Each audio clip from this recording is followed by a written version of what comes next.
ముఖ్యమంత్రి చంద్రబాబు తిరుమల పర్యటన కూటమి రాజకీయాల్లో దుమారం రేపుతోంది. మిత్రధర్మం పాటించాల్సిన ముఖ్యమంత్రి తన మిత్రపక్షానికి వెన్నుపోటు పొడిచారనే ఆరోపణలు వినిపిస్తున్నాయి. తిరుమలలో జరిగిన అధికారిక కార్యక్రమాలకు డిప్యూటీ సీఎం పవన్ కు ఆహ్వానం లేకపోవడం చర్చకు దారితీసింది. ఈ పరిణామం జనసేన పార్టీకి అవమానమా లేక రాజకీయ సంకేతమా అంటూ పొలిటికల్ డిబేట్ మొదలైంది.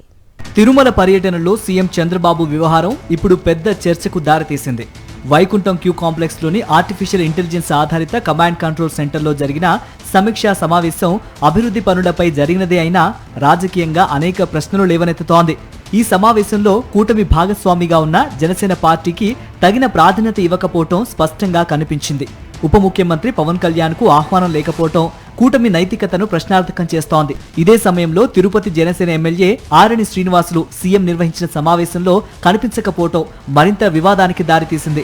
స్థానిక ప్రజాప్రతినిధిని పక్కన పెట్టి చంద్రగిరి టీడీపీ ఎమ్మెల్యేను సమావేశానికి ఆహ్వానించడం వెనుక అసలు కారణమేంటి? ఇది కేవలం ప్రోటోకాల్ లోపమా లేక రాజకీయ ప్రణాళికలో భాగమా అనే ప్రశ్నలు వినిపిస్తున్నాయి.